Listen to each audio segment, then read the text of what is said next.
Bueno, continuando con la conversación, Arnaldo, yo pienso que tiene mucho sentido que hablemos entonces de los reportes de operaciones sospechosas y quizá algunas estadísticas que se reveló en este informe, que a mí me parece muy interesante. Y la primera reflexión que yo traigo es que dice aquí el informe que la UAS recibe 872.597 transacciones reportadas, ¿verdad? La mayoría RTE y ROS, como vimos. Lo cual parcialmente puede tener como causa, porque hablan de un incremento que se viene dando en la reportería, lo cual no necesariamente es malo, de hecho es bueno si son buenos los reportes. Tenemos más data, más información, eso hace que el país se robustezca en ese sentido, en inteligencia financiera. Dice que una de las razones que puede tener causa a una mayor integración de los sectores al sistema de prevención, visualizándose un incremento en la cantidad de sujetos obligados inscritos en la UAF en ambos sectores. Y dicen una cifra, 2.547 versus 1.550. ¿Tú sabes qué dice esa cifra? La cantidad de sujetos obligados que todavía falta por inscribirse en la unidad de análisis financiero. Solamente la Dirección General de Impuestos Internos, en la última estadística, hablamos de decenas de miles de personas tipificadas, como que no necesariamente lo sean, pero definitivamente allí hay miles solamente. Entonces, yo creo que de la reflexión que yo puedo dejar de esta interesante cifra, es que la autoridad competente tiene que salir a dar papao y a solicitar sus inscripciones en la UAF, sus designaciones, lo básico por lo menos, ¿verdad? Yo creo que de esa cifra podemos sacar esa reflexión. Dice también el informe, no obstante, es importante resaltar que en el año 22 hubo un incremento de 9.73 en el sector no financiero en comparación con el año anterior. Bajo este contexto es importante indicar que la remisión de los reportes depende de la existencia de alertas identificadas. Eso es sumamente importante. Quizá las razones por las cuales esa cifra que hablábamos ahorita de por qué la banca tiene mayor capacidad que el sector no financiero, sobre todo en los ROS, tiene que ver con esas alertas identificadas, la capacidad tecnológica que tienen estos sectores financieros para poder detectar los reportes de transacción mayor a $15,000 de forma automática, para tener alertas sistematizadas, perfiles, reglas. O sea que también tenemos que hablar que el contexto tecnológico de ambos sectores es sumamente distinto y eso va a afectar necesariamente esa disparidad entre los reportes, sobre todo los reportes de operaciones sospechosas entre ambos sectores. Porque el sector no financiero es muy conductual en su alerta. No es algo transaccional, sistemático, simplemente algo de lo que en el momento el vendedor pueda o no percibir. Y si busca algo en internet, sí lo encuentra. Y también lo que va a dificultar el mismo esos procesos de vida y diligencia, porque qué tanta permanencia tiene ese cliente para tú poder monitorear continuidad. No, o sea, en el sector es un poquito complicado. El ROS es bastante complicado porque es un ROS de una impresión inmediata. Lo que nos lleva a eso que estamos viendo ahí en pantalla, de cuáles fueron los principales motivos que tuvo esta reportería. ¿Qué vemos en esto, Roberto? Mira, a mí me sorprendió, la verdad, ver en primer lugar que la mayor cantidad, esta es la figura número 4 que podrían ver en pantalla, los motivos principales de error recibidos durante el año 2022. Esto no tiene toda la estadística, dice en el 2022. La mayor preponderancia la tuvo las remesas enviadas y recibidas de manera frecuente y sin vínculo aparente.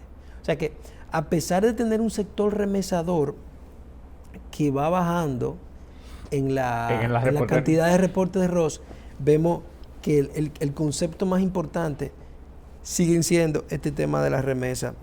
Esto es personas que mandan remesas y que quien las recibe, como que no hay una relación aparente con la persona. Entonces, claramente, esto es una situación que ellos reportan. Pudiéramos hablar allí, porque esto es un país que con todo el tema de trata de personas, el proxenetismo, prostitución con extranjeras, pudiera estar muy vinculado a esto, porque sabemos bien que la remesa es la forma en la cual luego utilizan a veces ese movimiento de dinero luego a los familiares, etcétera. Tenemos también una diáspora, unas personas, una gran cantidad de haitianos, por ejemplo, que utilizan de venezolanos que utilizan las remesas para el sistema de remesas para enviar su dinero a sus familiares. En segundo lugar, las operaciones fuera del perfil declarado. Yo creo que eso es muy típico, ¿no? Personas que normalmente transan una cantidad X y que luego hay un pico y que la persona no puede sustentar, no puede explicar, y eso va a conllevar un ROS. ¿Hay un criminal detrás de esa transacción? No, quizás simplemente tenemos un cliente necio que dice: haz lo que tú quieras, yo no te tengo que enviar nada. Entonces, eso va a quedar dentro de ese 80 y pico % que ahorita vimos como un tipo de reporte clase C, ¿verdad? Que la UAF no le va a poner atención a ese tipo de cosas.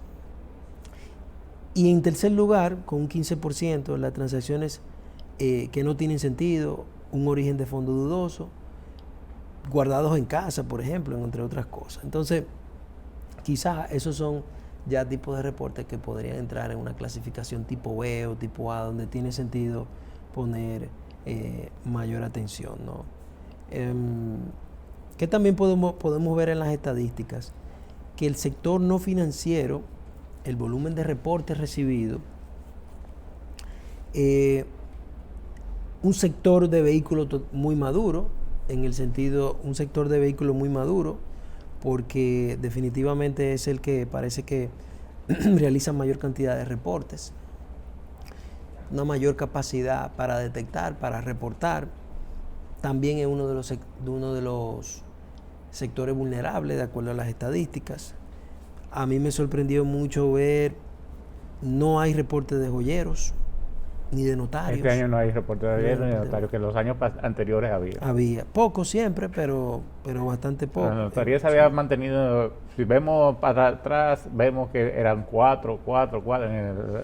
Los últimos 3 años lo que tenían eran 4 reportes. Y aquí no vemos un sector de juego de azar preponderando en las estadísticas, pero sí en un tercer lugar, o sea, siguen siendo, lo cual es un buen mensaje, porque sabemos que están reportando, ¿verdad? Eso es importante. El tema de la imposibilidad de alertas transaccionales y más conductuales y de noticias negativas, definitivamente. Que eso es más para el famoso RAS, que es parte de lo que tú explicabas anteriormente, de que se informa, no tal vez la operación sospechosa que hizo ese cliente, sino que ese es un cliente que, aunque no hizo nada sospechoso con nosotros, está en un proceso investigativo, se sabe alguna noticia negativa y esa persona se reporta. Que tiene, como tú decías, sus ventajas, pero también lleva a ciertas desventajas, porque también carga la UAF de informaciones, de datos, de informaciones que muchas veces no tienen. Pero ese tema de otro programa. Esa es otra conversación. Sería bueno. El RAS, pasando rápidamente, cualquiera pensaría que no se utilizó 2021, 951 y 593 reportes, o sea que fue un canal que sí. estuvo aunque va en descenso, según mismo dice, por lo visto va en descenso. Va en descenso. Sería bueno que viéramos la próxima figura, donde vemos en estos informes espontáneos y asistencia técnica que da la UAF, cuáles fueron los principales delitos. Y ahí yo tengo mi propia interpretación, pero voy a primero darte la oportunidad de que tú expliques un poquito sobre eso. A mí me sorprendió y me encantó ver que el informe dice que de los delitos precedentes que surgieron por probables de conformidad con el análisis realizado, que presentaron una mayor incidencia en los casos, fueron, número 1, el delito tributario, y número 2, el enriquecimiento no justificado. Definitivamente esto dice, Arnaldo, algo que no pensábamos, y era qué tanto realmente se está vinculando los análisis de inteligencia, el lavado de activos, a un crimen que era perseguido específicamente desde el punto de vista de la evasión, de la defraudación. Parece ser que nos estamos enfocando más en los delitos tributarios, y que lo que yo dije desde el 2017, y que lo digo con el delito medioambiental, si incluyeron el delito tributario como delito precedente, vayan haciendo su tipología de delitos tributarios, lo que genera un indicio, porque esto está vinculado a los informes de inteligencia espontáneo elaborados. Ahora bien, ¿cuáles de esos ROS enviados tienen que ver con delitos tributarios? No parecieran, de cara a la figura número 4. No pareciera que estamos teniendo el mismo enfoque para el sistema de monitoreo. Particularmente, mi opinión muy particular, viendo la trayectoria anterior, de los informes anteriores y lo que vimos mientras nos desempeñamos esa función, para mí esto podría tener un poquito de sesgo y que esté más bien orientado a que la UAF se haya dedicado más a trabajar, dado la misma política criminal que se está llevando a cabo ahora de perseguir los delitos de corrupción y que muchas de las, aunque está vinculado a los informes espontáneos, pero eso también me da a mí señales hacia dónde la asistencia técnica me dan a mí luces de hacia dónde yo también debería estar enfocando cuando voy a hacer mis espontáneos, porque es una política que podría tener el Estado de hacia dónde dirigirse. Entonces podría estar muy vinculado a que muchos de esos informes espontáneos podrían estar siendo también generados actualmente de este tipo de investigaciones que se están haciendo de posiblemente de personas vinculadas a lo que es la corrupción, y que ahí se ve mucha posibilidad de que en ese mismo proceso se puedan detectar casos de delito tributario, porque no podemos olvidar, me fundamento en esto, porque fíjate que el tráfico ilícito de drogas pasa de anteriormente, incluso si analizamos la evaluación nacional de riesgo, era el delito precedente. Si tú ves las estadísticas incluso de la Procuraduría General de la República, lo que más se investiga es el narcotráfico. Entonces no me hace sentido que haya bajado a un tercer lugar. Entonces también a un cuarto lugar, y eso también puede verse en el sentido de que la cantidad de dinero que involucra un caso de corrupción siempre va a ser mucho más mayor que el que involucra tal vez un caso de narcotráfico o lo que se detecta en el caso de narcotráfico, porque cuando tú vas a hacer el de la corrupción, tú vas a coger toda la información de esa persona y la va ya a... Sí, una data más disponible. Incluso la va a incluir como tú analizaste esa información, sea lícita o no, porque tú lo que hablas, lo que esa persona movió. Sí. No cuánto es ilícito, sino lo que esa persona movió en ese periodo. Ahí están los contratos. Entonces, eso influye en los montos y en que tenga un peso específico tal vez un poquito. O sea, que tú estás relacionando el delito tributario a las investigaciones de corrupción. Bueno. Igual, y te lo justifica también el que está en segundo lugar, el enriquecimiento no justificado. Por eso yo te decía, porque parece, el enriquecimiento no justificado es el que yo relaciono directamente a la corrupción. Pero tú le metes, lo ves, y al ver el peso de la cantidad de dinero que se mueve, cuando tú lo metes, también hay evasión fiscal y podría defraudación fiscal. La verdad no sonaron muchos casos tampoco de defraudaciones. Hay algunos casos interesantes allí, pero tampoco tan relevantes. Yo ojalá pensar que realmente están haciendo inteligencia financiera para el tema de... Esa es la tendencia, En los años 90 era el lavado de activos, pero hoy en día hablamos del delito ambiental realmente, pero la defraudación tributaria quizá es el delito precedente con mayor tendencia en investigarse desde un punto de vista de haciendo uso de información financiera, ¿verdad? Lo que yo no sé qué tan alineado esté esto con los sujetos obligados, o sea, qué tanta alerta tengo yo para detectar si mi cliente está involucrado en un tema de defraudación tributaria. No creo que eso esté muy presente en ningún tipo de sujeto obligado. Pueden haber excepciones, pero no creo que en la generalidad. O sea, de repente yo tengo un estado financiero que dice que yo vendo 1.000 millones al año y mi cuenta bancaria anual le promedian 3.000 millones. O sea, o hay un indicio de lavado de activos porque está entrando dinero que no vienen de las operaciones, o hay operaciones que no están reportadas que están entrando en la cuenta. Entonces, hay algo que está pasando. Ahora, ¿el banco se está dando cuenta? No lo sé. Punto número 2 que sería interesante en las estadísticas conocer. ¿Qué proviene con los productos de tarjeta de crédito? O sea, sería buenísimo saber, en estos casos de investigación, en estas alertas, qué productos son utilizados para entender si son la cuenta de ahorro, si son la tarjeta de crédito, la cuenta corriente, los certificados de inversión. Eso yo no lo encontré y hubiese sido bueno para calificar, porque no está la data. No está la data. O sea, si tú pones el RTE producto, si tú pones el ROS producto, puedes tabularla, ¿verdad? O sea que ahí dejo esa reflexión. Por experiencia te digo que cuando tú haces el informe, tú analizas todo lo que esa persona movió por todos los productos que tiene. Ahora bien, no se pasa a un detalle tan específico, movió tanto en tarjeta de crédito, sino se ve ya desde un punto de vista más general. Me gustaría también que viéramos... Tú sabes que hay un espacio también oscuro, negro, en todo el tema de la reportería, y es con un sector que no reporta y que maneja bastante información que a nivel de RTE, o sea, esta data está sesgada por su naturaleza, porque falta un sujeto obligado que maneja bastante efectivo, falta un potencial sujeto obligado que maneja bastante efectivo y podría generar muchos ROS. Las financieras, no está allí. O sea, realmente eso no refleja la realidad completamente, porque a pesar de que tenemos ya la cooperativa, las financieras no están allí, y hay una tendencia importante de que muchas operaciones inmobiliarias de financiamiento de vehículos es por ahí que se manejan. Vale. Otro punto que no podemos dejar de tocar es lo de los informes espontáneos y la asistencia técnica.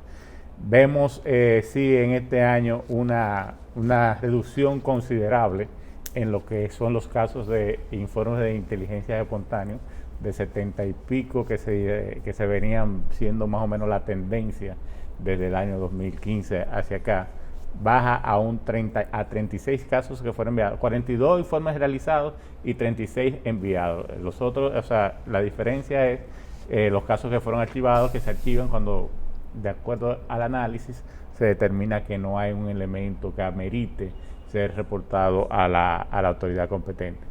Y de ahí yo saco la misma lectura. El tema está en que todo este proceso de investigación que se está llevando ahora mismo de todo lo que pudo haber pasado en los gobiernos anteriores o lo que fuese del hecho de corrupción, ha sobredimensionado el trabajo de la UAF en el sentido de tener que centrarse más en lo que son responder esas solicitudes de asistencia técnica que está haciendo las autoridades investigativas, y en desmedro de lo que son esos análisis espontáneos que la unidad tiene que hacer. Incluso también si vemos la cantidad de personas que fueron incluidas en los informes, vemos un descenso en esa parte. Entonces, no es